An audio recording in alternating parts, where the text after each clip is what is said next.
Bhaktivedanta Swami iti namane. Namaste Saraswati Devi Gauravani Pracharne Nirvisesa Sunivadi Paskachate Satarne Panchakalpa Turubhyascha Kripa Sindhu Vayevacha Patit Pavat Pavnevya Vaishnavya Namo Namaha.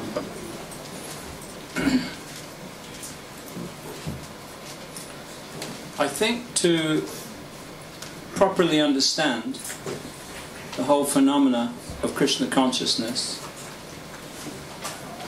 the magnificent, unprecedented contribution that Srila Prabhupada made to Vaishnavism, the mission of Vaishnavism, we have to think back to how it was in the 60s. In the 60s there were so many amazing things going on, so many wonderful, amazing things. And Srila Prabhupada had to get attention. There was a lot of competition, there was a lot of different things going on. And it was the children who had been born during the Second World War or just after. There was economic, from '63 there was huge economic development. The United States was, the economy was in a fantastic condition. There was so much money. For the first time ever, there was money with young people. Young people had spending power. There were fashions. There was Carnaby Street here in London. There was all of the rock bands. The amount of money that the Beatles made was unprecedented. The amount of money that they were making. There was sports people. It was just so happening. And then Srila Prabhupada, he was just so wonderful, so amazing, so powerful, that Krishna consciousness was planted in the Western world. But as far as England is concerned, it was the original 6 people who came, and they're just amazing devotees. And Shamsundar and Gurudas, they're my lifelong friends, and I have so much respect for them. And although I have travelled around the world, lived in various countries and various parts of the world, I have never met finer people. They're just wonderful, amazing devotees. Thank you very much, Prabhuji, for tolerating me. Can we leave now?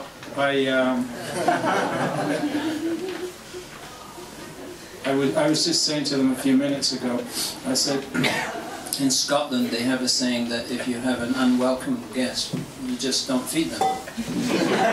And they actually say that. They, as they're sitting to their meal, they say to the people, "Oh, you'll have eaten already," and then they just eat and ignore the person. And I said that the way that you get rid of a Vaishnava is to praise them. So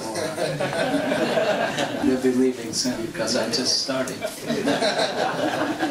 I have given a talk in which I say that when I was about 13, 14 years old, and really just started to formulate and think for myself, away from the influence of my parents or the school they sent me and so on. I went to Catholic school and just started to think. There was a number of different influences. Definitely there was poems, there was speeches, there was literature, but especially books. I can list for you so many things. There was just so many things growing up at that time. But I can list 10 books which just changed the way that I saw the material world. There was the books of Steinbeck, like The Grapes of Wrath. There was George Orwell, Animal Farm, 1984. Even Tolkien, Lord.Siva, so many things. They just, wow, just changed the way I saw things. And now, having been a devotee for close on 40 years, 40 years, I can, every Vaishnav has an effect on me.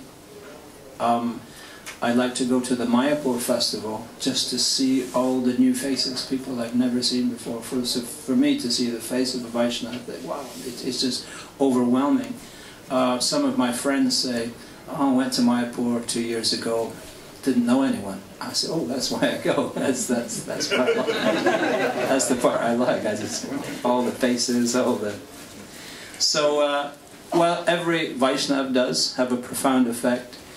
I feel if you can't recognize the wonderful qualities a Vaishnava has, it simply means that you're not paying him very much attention.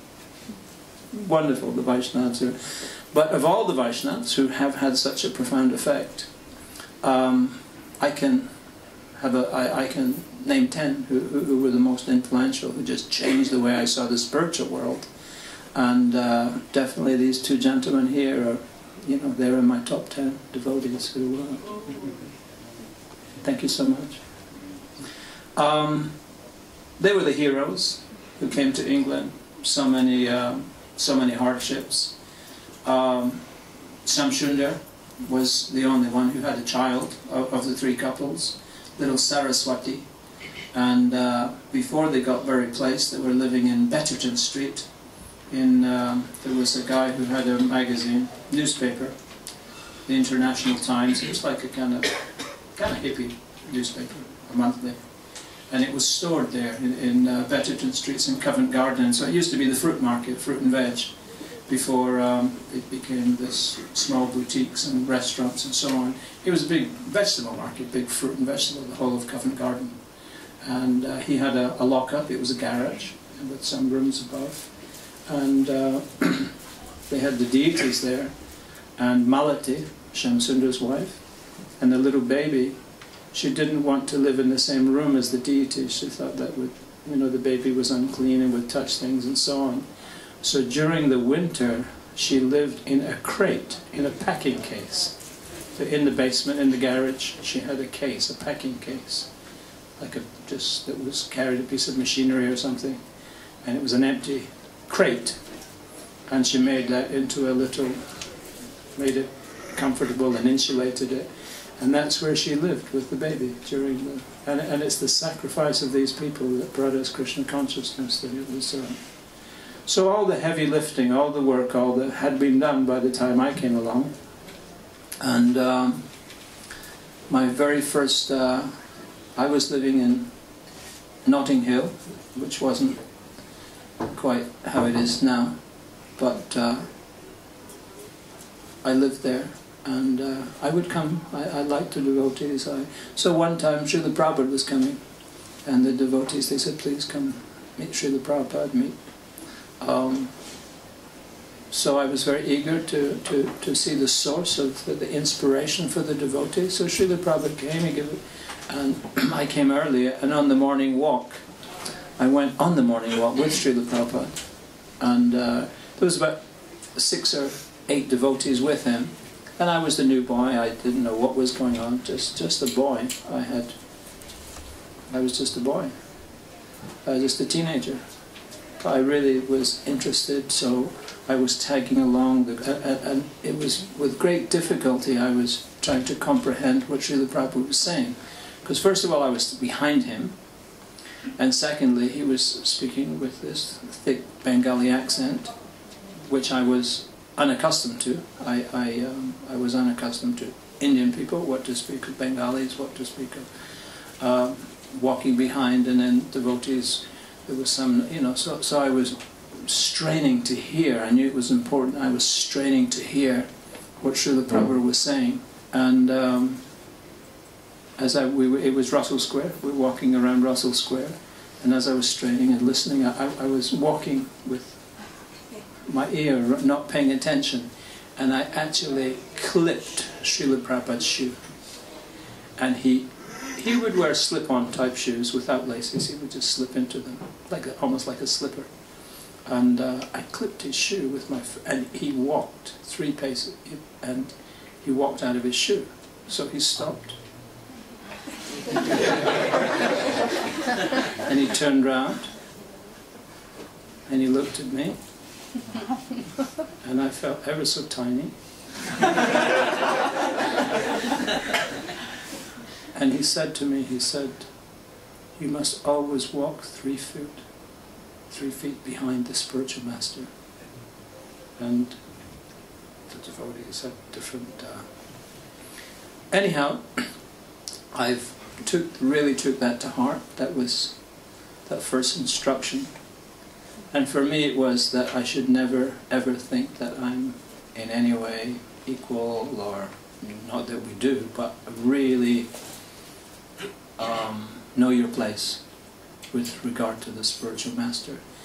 Many, many years later, just a couple of years ago actually, a very good, nice devotee, Radha, he died in Vrindavan, and I had met some sannyasi godbrother in the market, and he said, oh, let's go and see you. So we went to see him. I had been going to see him. And Radhakund was talking. There was a number of devotees in the room. And he said that he felt some of the most important times in his spiritual life, the most important events, was when he had been chastised by Srila Prabhupada. So he explained how he had been chastised. He said, has anyone else been chastised? And no one had, but I've actually been chastised, I think, 4 or 5 times. I said, actually, yeah, when I first met Prabhupada, I got chastised. That was the very first time. And I told the story. And then one of my sannyasi godbrothers, he was listening, he went, wow. He said, that is the moment that Srila Prabhupada accepted you as his disciple. And I had never thought of it, and that was it. He's just giving you instructions. So it started off in that grave relationship, and that gravity, I've always tried to hold on to that, to take it to part, to be serious about Krishna consciousness, and appreciative of the gift that Srila Prabhupada has given us. But it's not what I want to talk about. I want to talk about how funny Srila Prabhupada was. He was just a very, very funny man. And the people like Gurudas is he was a photographer, and he had hundreds of different. He would always be developing and so on and so on. And I think one time I asked him what was your, but his favorite photographs of Prabhupada, when Prabhupada's laughing. Prabhupada's just he's got this amazing. Prabhupada was just burst into laughter. He had the most infectious laugh. He would, and I just realized very soon Prabhupada was a very, very funny man.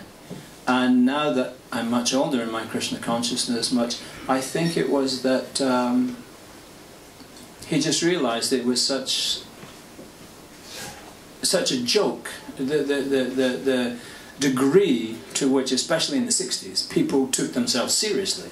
Huge egos inflated by drugs, just huge egos, and, you know, again, just after the war, there's all the economy's good, there's all this money, there's rock bands, so all different kinds of, you know, the hair musical, just people making extravagant and taking themselves so seriously. It was just nonsense philosophy and making a... So I think Srila Prabhupada, just from his vantage point, just realized the whole thing's just a joke, and these people... So he could just see the funny...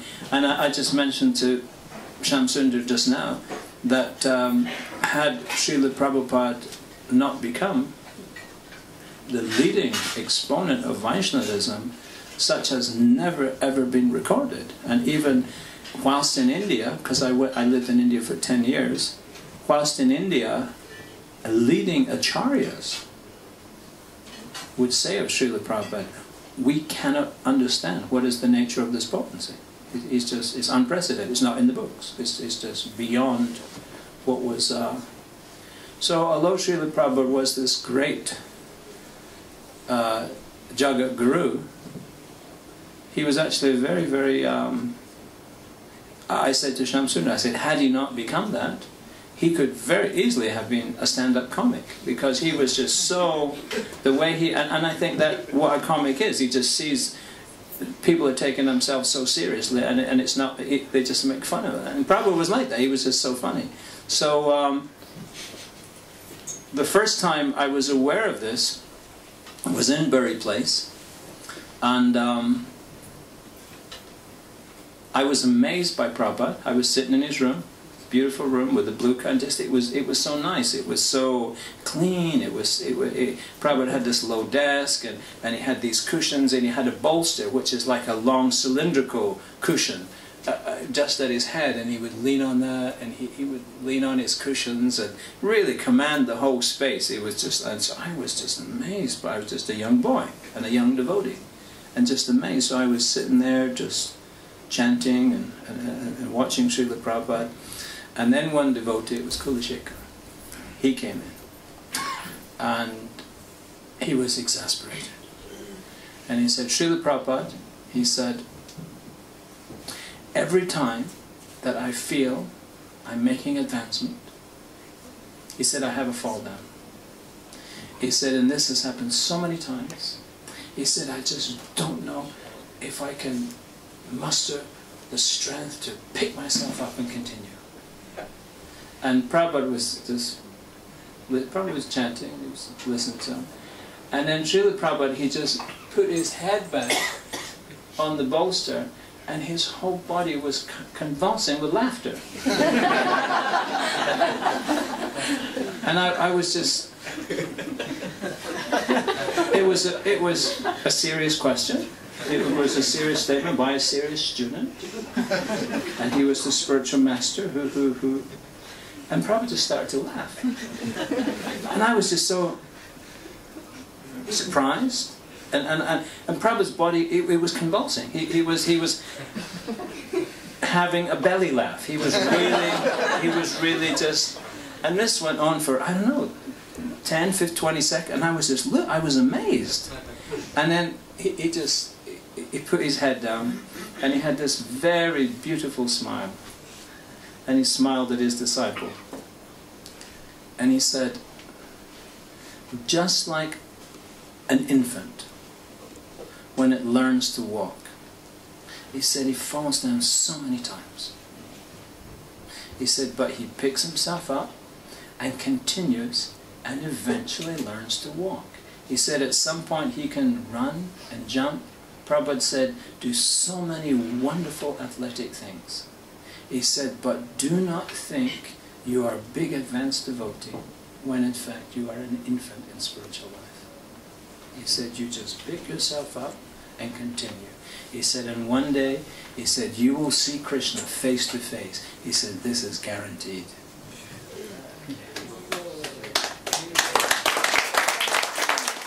So then I realized that this is just an amazing man, because he had such profound wisdom. One time, it was in St. James's Park. He was walking along, and he pointed with his walking stick. There was 3 tiny little shoots, quarter an inch, a centimeter, 3 tiny. There was a crack in the tar, in the asphalt, 3 tiny little shoots. And Prabhupada, he pointed with his cane, and he said, "Why is this growing?"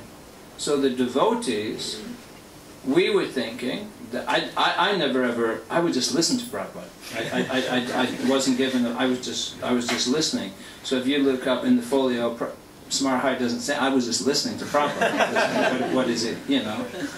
And so people had all these different ideas. Oh, Prabhupada, the gardeners are hippies. He probably tipped the barrow, or it was a little bird. And there was a Prabhupada. He said, this is growing because the super soul inside the seed is telling the jiva, and Prabhupada moved with his hands.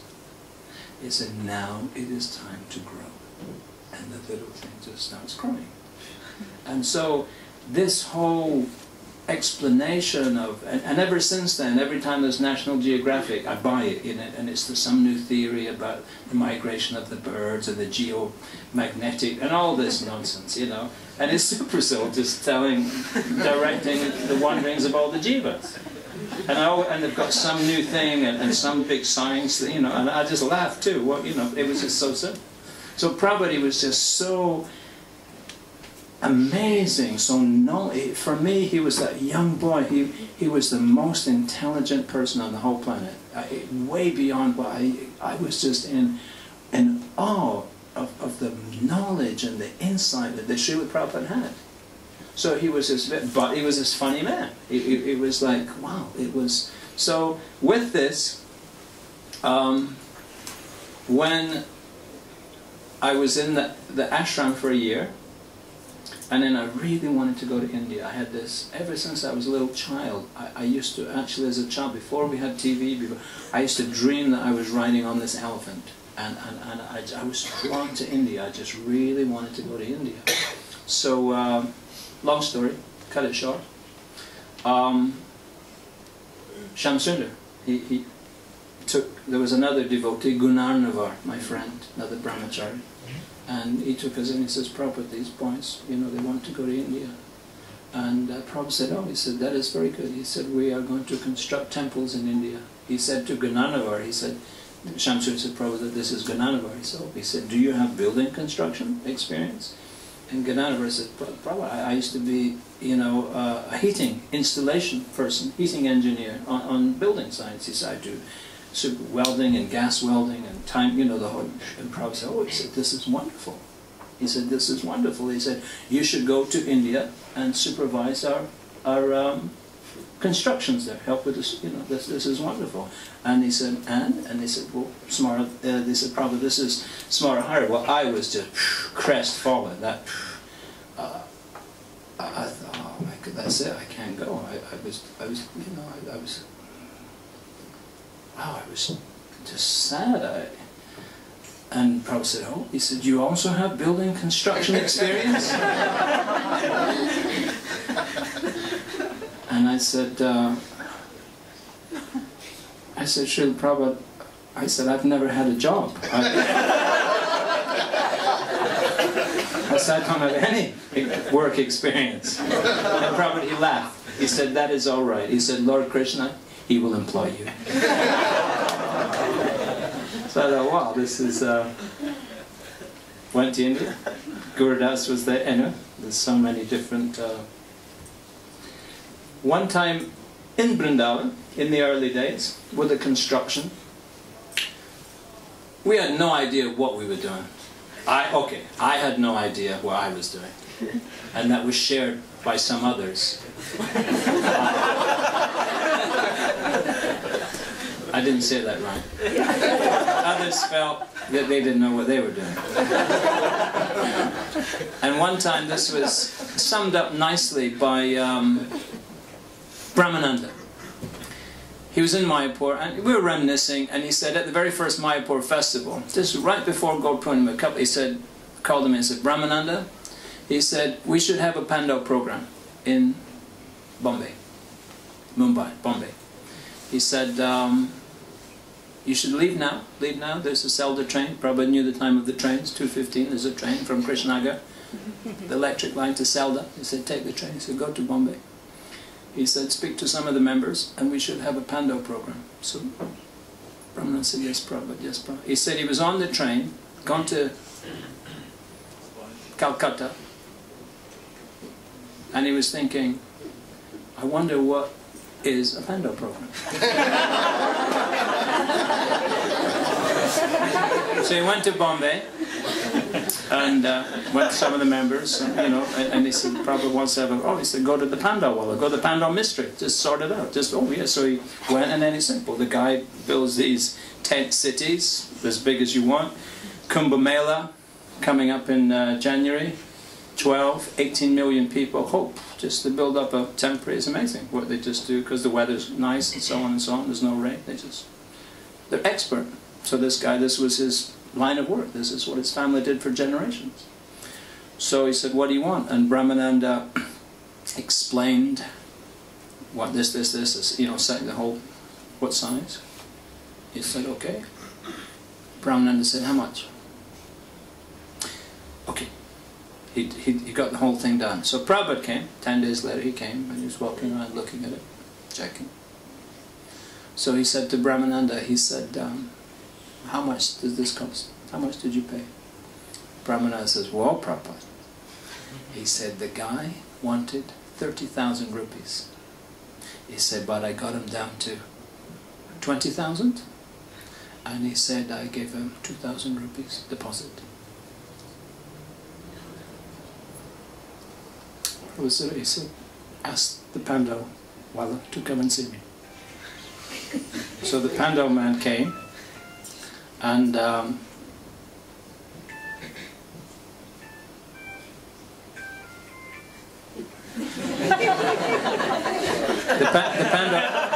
Pandau Wala came to see Prabhupada, and Prabhupada was a little cold, little brisk, and then it became quite heated, and Prabhupada was actually shouting at them. So Brahmananda, he was like mystified, wasn't sure what was going on. So eventually the man pulled out a part of his dhoti and rolled up in the dhoti. There was some money, and he gave Prabhupada 800 rupees. Counted out, gave away 800 rupees, and Prabhupada was stirred. So Brahmananda said, "What's going on, Prabhupada?" Prabhupada said, "The proper price for a pando of this material in this dimensions," he said, "is 1,000 rupees." Brahmana gave the guy 20,000. He agreed on 20,000. He said, "The proper price for this," he said, "is 1,000 rupees." He said, "But because you have already given 2,000, he refused to give the full 1,000 rupee balance. He said he is only prepared to give 800. He said, so we have paid 12, what can we do?" And that was kind of like, so knowing this, that we were just getting ripped off still, India, I mean there's India, it's just, you know, everywhere you go, it's just, and we were just like, Western people, it's like some Arab sheikh asking for a taxi, or, I mean, money doesn't mean anything to them. They have unlimited money, it doesn't mean anything, they've got no idea what things cost. You can charge whatever you like, it doesn't make any difference, just how big is the, you know. So knowing this, it was always a big, big problem. So one time I was in Srila Prabhupada's room in Vrindavan, and Bhagatji had come on request to see Srila Prabhupada. So Bhagatji was a very amazing person. He was a brahmachari, and he had worked for many years as a businessman. He had a mill, and people would bring their seeds, the oil seeds of sesame seed and mustard seed, so on, and he would grind it into oil. He would grind the oil, he would grind the wheat, he would make flour. He was a successful businessman. I don't know how big, but he had bought a house, and he was very amazing. He had arthritis, and he had a problem walking and sitting and stuff. But he would take the rickshaw into Vrindavan to buy, and you know, and he would chant 9 of the chapters of the Bhagavad Gita on the way in, and then he would chant the other 9. He was just a very, very amazing person, and he was really into. He had done his part of life, he had maintained his mother till she died, and so on and so on, and he just really was into his bhajan now. He just really wanted to do bhajan. So Prabhupada was always trying to get him involved in building it. He just didn't want to do it. He would make his excuses and so on. So Prabhupada called him one time to come and see him. So he was sitting down, Prabhupada got in the seat, and Prabhupada said, I was there, I was watching, and just amazed by Prabhupada, how he did everything. And he said to Bhagatji, he said, these Western boys, he said, and girls, he said, they are so eager for Krishna. He said, is this so? Bhagatji said, yes, yeah, they're very, very, very eager, yeah. And he said, I am trying to teach them this culture. They're very uncultured, very uncultured. He said, yeah, it's true, they're very uncultured people. He said, but he said, I am Indian. He said, this is my duty to do this. And Bhagavaji said, yes. He said, in fact, any Indian gentleman would do the same thing. Do you agree? Bhagavaji said, yes. He said, if a serious foreign person with no culture, no understanding, but serious, he's sincere, if he would come to any Indian gentleman and the gentleman would explain, is this so? And Bhagavaji said, yeah, he would. He said, for example, that someone would ask you, what is the correct way for this or that? He said, you would tell him, wouldn't you? Bhagavaji said, yeah, I would tell him. He said, and although, you know, we each have our bhajan, we each have, you know, the necessity of the Western people. And so he got him to agree on a number of points. And he was saying, yeah. So then he said, Brahmananda, bring the paper. So he brought it, and Prabhupada gave it to him. And I saw it. It was a legal document that Bhagaji was going to be the trustee for the whole place. And it's not what he wanted to do. Prabhupada was making him the trustee. He was in charge of the construction. You know, he was just getting him involved, just, you know, overseeing and, you know. And Prabhupada said, Brahmananda, bring the pen. He gave it to him. And when he saw what it was, he read English. He spoke good English. He could, you know. When he saw it, he some people say he was a little mellow, but I think he was in deep shock.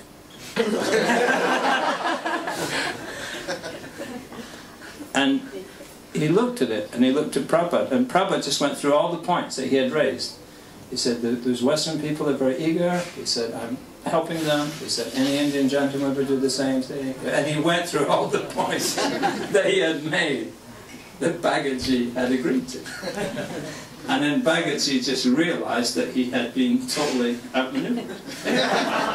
And he had just fallen into it, because he had agreed to every point. He had, you know. And then Bhagaji just started laughing. He just laughed. He said, yeah, it's, you know, okay. And Prabhupada had his pen, gave him his pen, and Prabhupada was laughing. He was laughing. And I thought, well, you know, even just a very funny man. Another time, I've told this story before, I was in Bombay, and Srila Prabhupada was coming. He was going to come in 6-7 weeks. Prabhupada was coming, going to stay for some time. And the construction was going on there. And one devotee, Petit, he came. He was an old devotee, famous devotee, very nice devotee, still is. Very. He came. Now Srila Prabhupada was very concerned that people were not engaged properly. He was very, very concerned when people come. Because not being engaged properly, they would fall on their own devices, they would manufacture things to do, they would go to the market and eat, they would get sick, they would get... So Prabhupada would request 60 devotees to come from the West. And in 2 months, there would be 3 left, 2 of them would be... And there'd be one guy, I mean, it was just very difficult to... It was... And Prabhupada was very concerned. He was sending people, they're getting sick, he was spacing out, they were, you know... Just, so he was always very, very concerned that that people were engaged. So this devotee came, and he was there for about a month, 5 weeks. And then when Prabhupada came, there was the first darshan that evening, and Prabhupada saw the devotee. He knew the devotee, one of his old disciples. So he said, "Oh," he said, "you have come to Bombay." And the devotee said, "Yes, Prabhupada." And Prabhupada said, "What is your service? What is your engagement? Are you engaged?" And he said, "Yes, Prabhupada." He said, Prabhupada said, "What is your engagement?" He said, "Srila Prabhupada," he said, "since I've been here, I've noticed that we don't have many Indian devotees." And this was a fact. Most of the Indians, the Indian-bodied devotees, had actually joined in the United States or Canada, like Gopal Krishna Maharaj, like Adridarn, like, there were several. They had joined, convinced in the West. There were students who were studying engineering, so many different things. But there really just wasn't many people joining, with the notable exception of His Holiness Lokanath Maharaj. He was a local boy who joined. There just wasn't, it was a fact, it was all Western people. So he had said to, he said, "What is your," and Petit says, "What problem?" He said, "I've noticed that there just aren't many Indian people joining." And he said, "I feel that this is because we're trying to preach to them in English."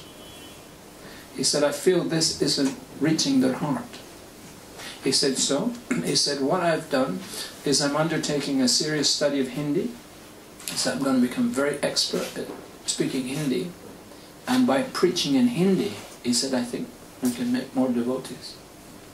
So Prabhupada's listening to him, and Prabhupada, to make sure he's got it right, he sums it up. He said,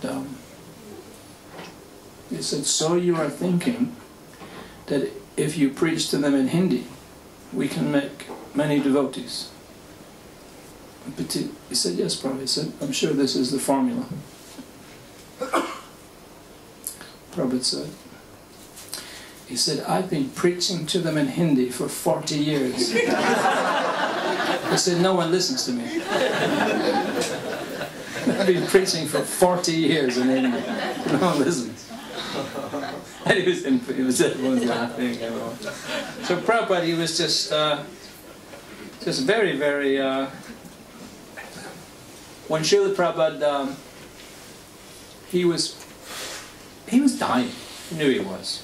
He was way overdue. He just went beyond what was capable. And finally his body was just giving up big time. He came back to Vrindavan to leave his body. He was put in Samadhi in Vrindavan. He was very, very ill. And devotees had tried a number of measures, a number of different things. We were, like Shamsundar, said it. And Prabhupada, he thought, so he said, my life is finished. What are we going to do without Srila? We were just... Me more acutely, I was younger, I'm still a boy. So we had this doctor. This doctor came from Calcutta. He was an Ayurvedic doctor. Very nice man, Brahmin, wore tea-like and everything. Very nice man. And when he came, he was amazed. He was perplexed as how much Prabhupada was still doing, and he knew how ill he was, how the body was collapsing, and so he said to Srila Prabhupada, he said, Swamiji, he said, if you are to recover, we must build your strength up. Prabhupada said, okay. And he said, he said, I request you, he said, not to go for daily darshan, just don't go to the mandir. Prabhupada said, no, he said, I must every day, he said, I must offer my respects to Krishna Balaram. He said, this I must do. The doctor said, okay. He said, well, can I request that you just go in for the darshan and come back, and not the parikrama around the temple? So Prabhupada said, no, he said, it is proper first to have parikrama before the darshan. This is proper. And the doctor said, okay. He said, can I request that you just do one circumambulation of the temple? Prabhupada said, one is for the Devi, the Durga temples. He said, you go around one. He said, one is for the Devi. He said, it's not appropriate to. He said, for Vishnu, he said 3 times. This is. The doctor said, okay. He said, can I request that you only do 3 times? Because he had been a couple of days watching the whole routine. He said, can I request you only do 3 times? Prabhupada said, he looked at Tamal, he said, we are only doing 3 times. So I was standing next to Tamal, and I said in Tamal's ear, I said, actually, we do 7 or 8 times. Because I was carrying Prabhupada, I used to carry Prabhupada. And then his palanquin, I used to carry him on them. So I said to Tamal, I said, actually, I said, we do 7 or 8 times every day. So Tamal said, he said, Srila Prabhupada, he said, Smara Hari says we do 7 or 8 times. He said, and he should know because he's carrying you.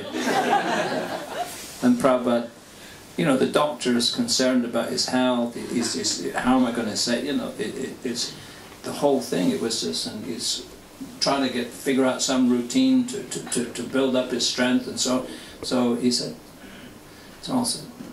Prabhupada, he said, Smara Hari, he said it 7 or 8 times. He said, he should know, he carries you. And Prabhupada just went, he said, thank you very much. Well, thank you very much. And he was just laughing, you know, it was just... so my whole thing was just this amazing man who was explaining about the super soul and the sea, so many profound, just amazing truths, amazing insights, amazing understandings, because he was not contaminated by association with material energy. He's a pure devotee. But such a funny man. So funny. Prabhuji, please. Om Ajnantimirandasya Jnananjala Shatakaya Chakshurunmilitam Yena Tasmai Shri Guruve Namaha Shri Chaitanya Manobhistam Slapitam Yena Bhutale Swayam Nipa Kadamayam Tadati Swayapadantikam. I'd like to thank Smara for everything that he said today, and I thought I'd just start off by saying that just going back to a few years ago when Smara Prabhu was talking about Vyas Puja offering to Srila Prabhupada, he was talking about the Pracheta brothers, how Lord Vishnu appeared before the 10 Pracheta brothers in the Srimad Bhagavatam, I think it's the 6th canto, and the Lord appeared because he was so pleased with the dealings amongst the 10 Pracheta brothers. And Smara he made that point in the Vyas Puja offering, and he was saying that when we actually offer our offerings to Srila Prabhupada, it's not just I am doing this and I would like this and I would like that, but it's we. He made that point very forcefully, and I just remembered, and I thought I would just like to thank him for that. And everything he's said today, it's very, very fascinating, and I got into the mood of listening more and more, and I was thinking that I would not be able to say anything of any relevance, being such a young disciple of Srila Prabhupada. I'm probably one of the youngest disciples of Srila Prabhupada on the planet, but at the same time, Srila Prabhupada initiated my father and mother and myself and my 2 brothers in 1969. So in one sense, I'm probably one of the youngest, but at the same time, quite senior as well, in one sense. But I would like to just come back to, there's so many things going in my head, and it's just knowing how to say them one after another in systematic order. But I also thought I would like to thank Gurudas Prabhu and Shyam Sundar Prabhu for all their tremendous pastimes that they were relating earlier on today. And I was thinking, if only I could listen to them more and more. I was in complete ecstasy about the way I was just absorbing all the transcendental katha that they were talking about. And so I suggested to Mandakini Prabhu, who is my senior god sister, if she would like to speak instead of me. And she said, no, I spoke yesterday and I'm not expected to speak today. So I thought, in spite of all that, I thought I would say a few words, just to say something, just for the sake of saying something. But I think I would just like to say, first of all, that my father and mother and myself and my 2 brothers, we met the devotees in 1968 in Hoop Lane, in Golders Green, in a Hindu temple, Sai Baba temple. And the kirtan that the devotees did there was completely out of this world. My father became very attracted to Krishna consciousness at that point. And later on he asked Mukunda, I think it was, can you introduce me to your spiritual master? And when is he coming to London? And of course, that was much later on, about a year later. And in the meantime, there was the Rath Yatra in July 1969, and later on the devotees were, they organised a festival in Conway Hall, which is not far from here in High Holborn, and Srila Prabhupada did a series of talks which are printed in the Sri Isha Upanishad, the famous Sri Isha Upanishad lectures. And at that was the first time that my father, and he took me along to one of the lectures at that point, and I remember seeing Srila Prabhupada for the first time in Conway Hall.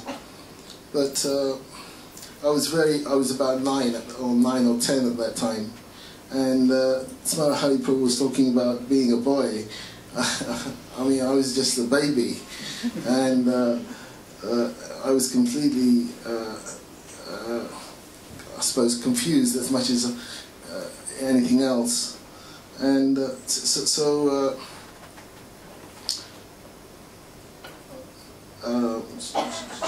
Prabhupada was very, very merciful to our family. Later on, he asked us to come to his flat in Baker Street, where he gave us a lot of nectar and transcendental poison in his transcendental remnants.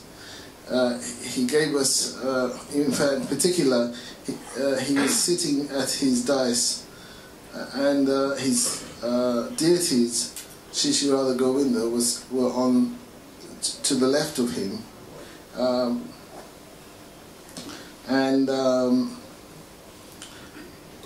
we stayed for a few hours. I think we arrived in Srila Prabhupada's flat probably about 2 or 3 o'clock, and we stayed there till probably about 8 o'clock.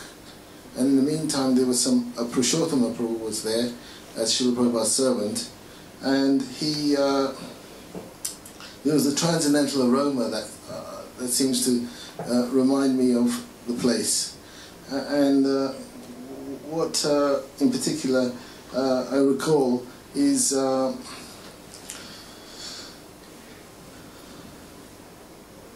when Srila Prabhupada was preaching to my father, and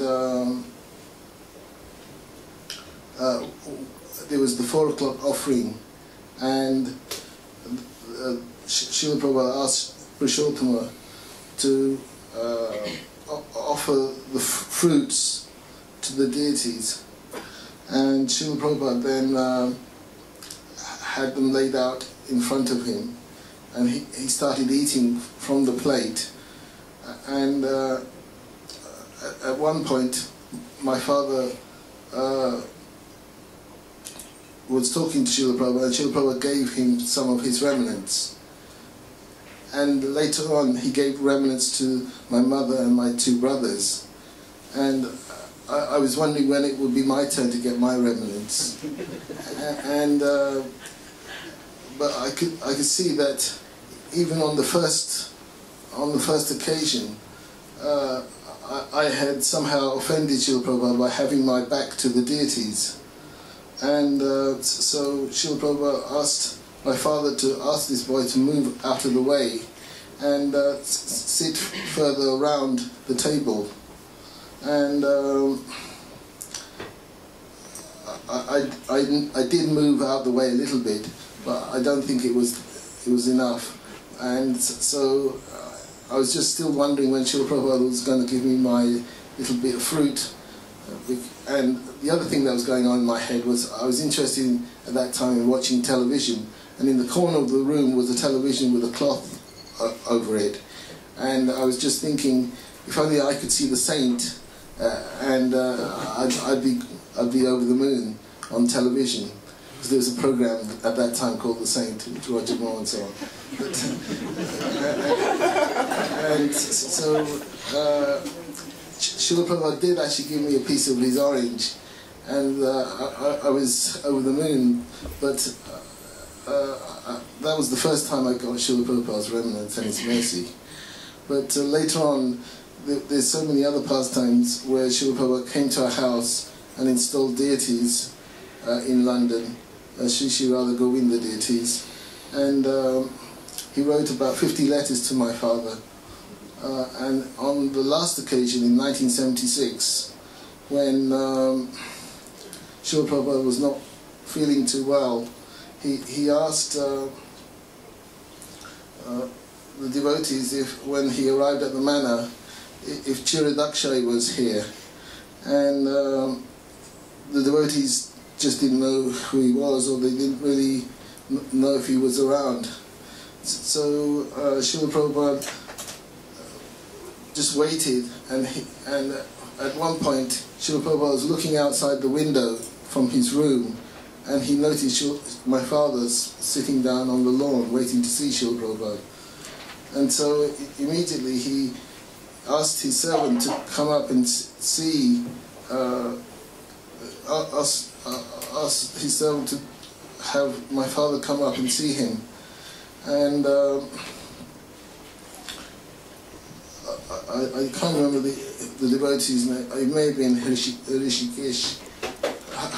Prabhu, but the devotees waited a lot of time, and they took their time before they contacted my father. And so when my father walked in and paid his obeisances to Srila Prabhupada was very angry with my father and said, "Why have you taken so long to come here? Can't you see I'm not well?" And my father said, "Well, I've been waiting to see you, Srila Prabhupada. The devotees have not allowed me to come and see you." So Srila Prabhupada was pleased, and so he immediately said, "I haven't eaten for 3 days. What can I do?" And my father said, well, he immediately diagnosed what was wrong, and he said, "If you just take a little dried chapatis and dal, and my brother Chaturbuj, he can bring you some Chaman Pras, Jandu Pharmacy Chaman Pras." And Srila Prabhupada said, "Yes, immediately get him to do that." So my brother went off and to get some Chaman Pras. My father started going to the kitchen to make the preps.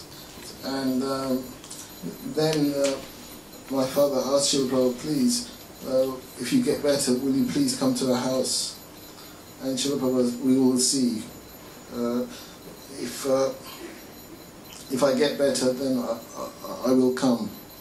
So my father kept coming to see Srila Prabhupada during that week and that weekend, and it turned out that Srila Prabhupada's health was improving and did improve, and so Srila Prabhupada was very keen to come and see my father in our house in London, which was at 108 Ellesmere Road, but again, the devotees were not happy about Srila Prabhupada travelling too much. But again, Srila Prabhupada was adamant that he would come and see my father. So Srila Prabhupada arrived about, I think, 10 or 11 o'clock and stayed there till about 5 o'clock. And he lectured he gave a talk to the people that arrived in this small sitting room where Kulashekar Prabhu had constructed a Vyasasana for Srila Prabhupada, and also we had set up an altar, a very beautiful altar for our deities, Sri Radha Govinda. And Srila Prabhupada was very visibly pleased with the setup that my father had in the place, in this house. And so he decided to stay longer, and so he talked for a little while and then said, "I need to take some rest." So he went upstairs.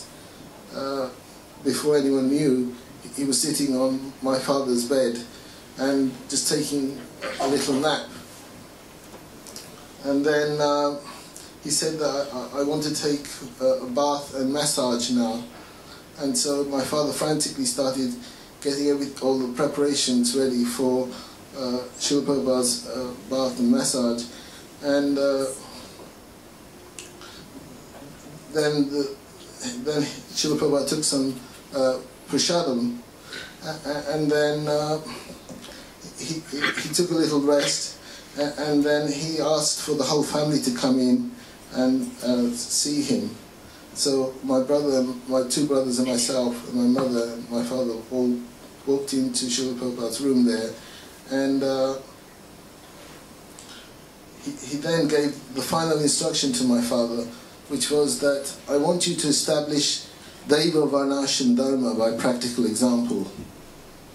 And so my father took that instruction very seriously, and later on, although he was a Grihastha at that time, later on he took Vanaprast and retired in Vrindavan and set up a Vanaprast ashram, a Bhaktivedanta Swami Vanaprast ashram. And then after my mother passed away, he took sannyas and established a temple just opposite the ISKCON Goshala on the Parikrama Marg, Shri Radha Rasa Vihari temple. There's a lot of things which I haven't mentioned, but a lot of them are detailed in my father's book, Sweet Memories of Srila Prabhupada, which my father did write before he passed away in 2004.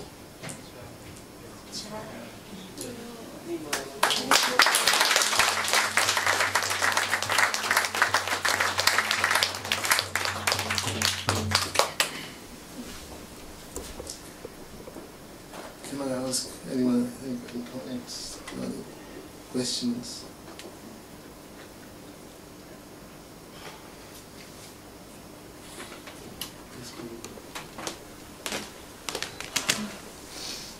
I would like to, with you, to remember your mother, Kirti Devi Dasi, who was such a wonderful, sincere and humble devotee, and she was a wonderful cook, and we were very devotees who were spending time with her, and very, very fond memories of her. Yes, I should mention my mother, because I'm deeply, deeply, deeply in debt to my mother, because she would always talk about Mandakini, Parijata, and Aditi, who were the three stalwart mothers, and Yamuna, of course, and so many other devotee mothers at my place. But often those were the devotees that they often used to talk about with my father.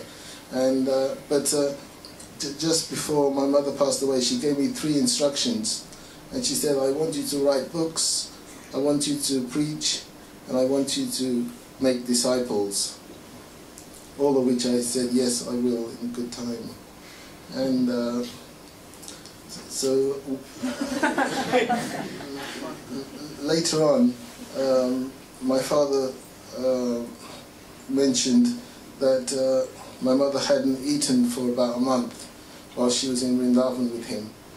And so I immediately said, I'm coming over to see her. So in the meantime, my father took my mother to a nursing home in Agra, which is within the Braj Mandala area, which I calculated from Srila Prabhupada's books, where Srila Prabhupada says that the 100 square miles around Delhi are the most potent place in the whole universe in terms of spiritual pilgrimage and spiritual importance.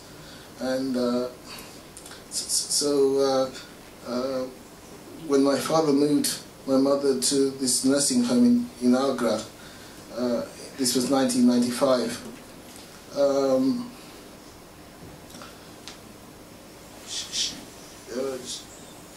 I arrived 2 hours before, and she immediately embraced me, and she then I gave her a little papaya, a little Ayurvedic Chintamani medicine, and I was hoping, I could see that she was not in a state that she would be leaving her body very shortly. I could understand that. So I asked my mother, is there anything else I can do? And she said, that's enough.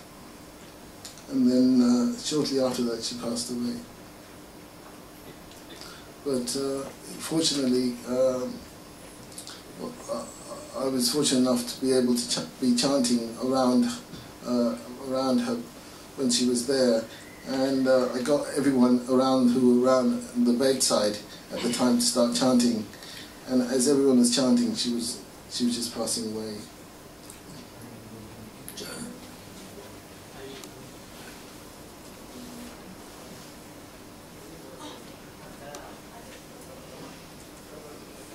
Anyone else have any questions?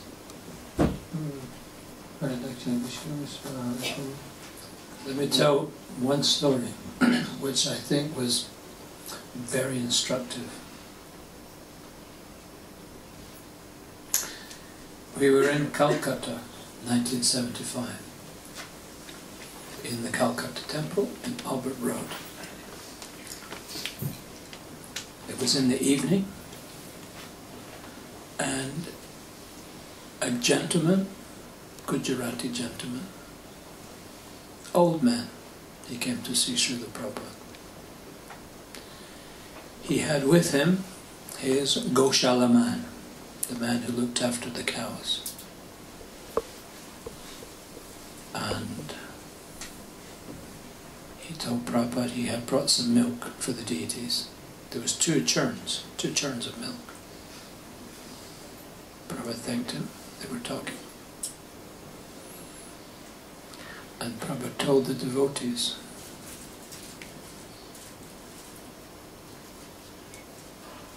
go and bring the pots from the kitchen and take the gentleman's milk. So the devotees brought a few pots. Prabhupada said, this is all the pots. They said, Prabhupada, the prasadam pots are still dirty. The cleaning person comes in the morning. Prabhupada said, go and clean the pots, take the milk.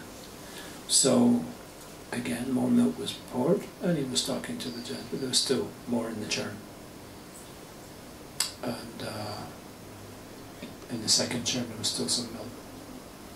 So Prabhupada said to the devotees, in English, the man didn't speak English, he said, the devotees each had their own drinking cup. We all had drinking cups. Many of them had bell metal, many of them had different lotas, different things for drinking. He said, bring the devotees' drink. He said, clean the drinking cups, bring the drinking cups, and take the rest of the milk. So everybody brought their, maybe 12 devotees in the temple, 12 cups.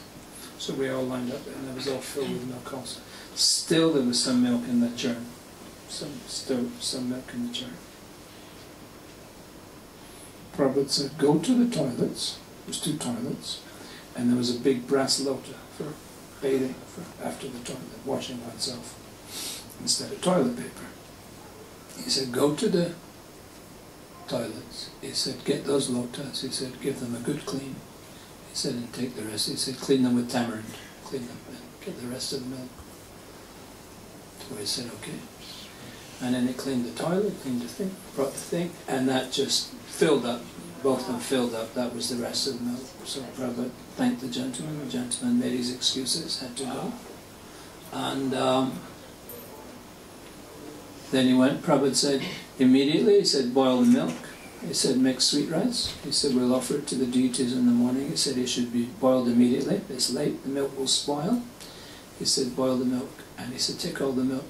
And the devotees took it, and they said, this milk also? In the toilet lotus? In the toilet cup? And Prabhupada said, yes. He said, take it, boil it, offer it to Krishna. And then when that was gone, he told us, he said, whenever anyone is willing to do some service for Krishna, he said, immediately you accept it. He said, they will make advancement in this way. He said, anybody who wants to do anything, he said, you accept the service on behalf of Krishna. So that was what? That was so many people. Everybody, Kali Yuga, they're in an impure state. So can an impure person, can they offer?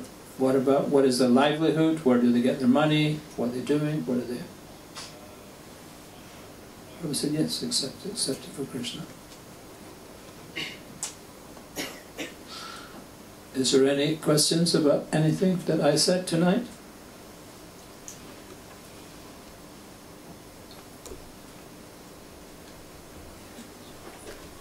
There was one thing I didn't mention, if I could just say this. Of course, brother. There was, I distinctly remember, and Gurudas Prabhu isn't here now, but Mandakini Prabhu, you might remember, when, I think it was 1971, when Srila Prabhupada was sitting at the back of Bari Place on a Vyasasan on Radha Astami, and there was a lot of lights flashing. A spotlight was interfering with Srila Prabhupada's talks, and Srila Prabhupada was tolerating the lights, the spotlights, and then eventually he said, stop the spotlights. And then he started talking about, he quoted from the six Goswamis' Astakam, Srinivasacharya's Sad Goswami Astakam, and he said, He Radhe Vrajadevike, He Radhe Vrajadevike, Che Lalite, He Nanda Sunanda, He Nanda Sunna Kutaha. And then he said, I haven't said it properly, but it's from memory. But Srila Prabhupada then said, in Vrindavan, even the postman, the milkman, the rickshawala, they're all saying Jai Radhe, Jai Radhe, Jai Radhe, because they know Srimati Radharani is the queen of Vrindavan, and to please Krishna, they don't try and please. To try and please Krishna is very difficult, but by pleasing Radharani, it's much easier, and so they are always chanting Jai Radhe, and of course we say Hare Krishna rather than Jai Radhe. We say Hare Krishna, Hare Krishna. When we meet a postman or a milkman or so on in Vrindavan, we say Hare Krishna. But anyways, Srila Prabhupada was making the point that the Brajvasis, they love Radharani so much that they want to please her in order to get Krishna's mercy. And I seem to just recall that when I was writing an offering to Shri Shri Radha Londonishvaras. And one other pastime I remember is when Srila Prabhupada laughed once and said, actually, Krishna has tricked all of you. You are thinking Krishna's a deity here, and he is accepting your worship and your offerings. But actually, Krishna is actually here. Krishna is actually here. Krishna. So that's what I wanted to say. Thank you.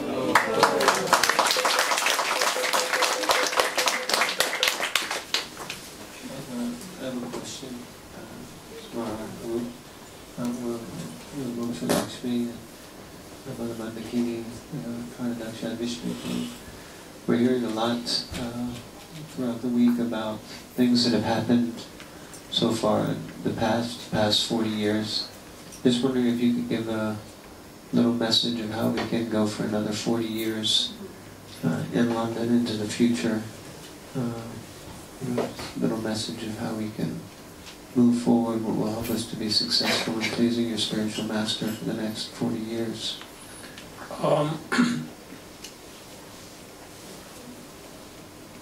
As Prabhupada's disciples, as they describe him as they decide this. Just like I was explaining immediately, I thought, here's a very funny man. He just sees the funny side of he's just, and then I would look for that. And then even at times, even on tapes, you hear people laughing. I'd rewind it. So definitely, different devotees, according to their vantage point, they see things in different ways. Even people who write books on Prabhupada, they say, well, this is a particular tape. Other people have other memories, and so on and so on. So there's numerous viewpoints of Srila Prabhupada. And he was an extraordinary man in any definition of the word, in any what he did is unprecedented and so on. Amazing.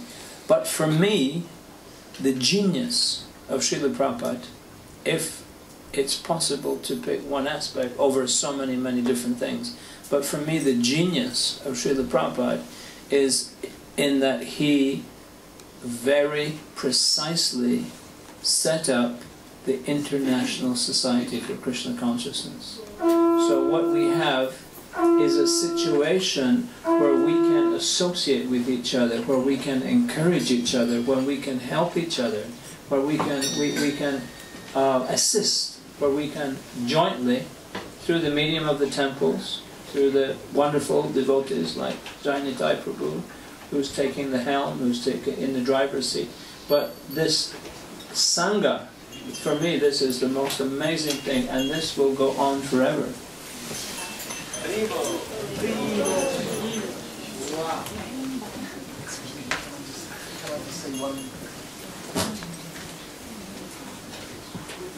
I just wanted to say that that question that Janet Thakur just asked is very poignant, and I think it's very important for taking forward the next 40 years of Sri Londonishvaras anniversary. And I had in mind, I forgot to mention this, but Mukunda Maharaj is probably the best person to talk about what Srila Prabhupada's dream was when he was staying in Baker Street, and later on in Barry Place. He went to Regent's Park, and he gave Mukunda Maharaj and a lot of devotees there at the time how to build a temple for Sri Radha Londonishvara in the Regent's Park. So I think the next 40 years will see us, by their mercy and by the mercy of the devotees, building a temple in Regent's Park, and that's my dream. But also, Srila Prabhupada did say that 50% of my work is done. When a devotee did ask in 1977, Srila Prabhupada, what else would you like to have done? And Srila Prabhupada said, 50% of my work is complete, the other 50% is Varnashram.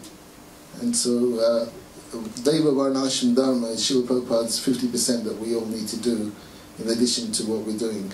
Thank you. Srila Prabhupada ki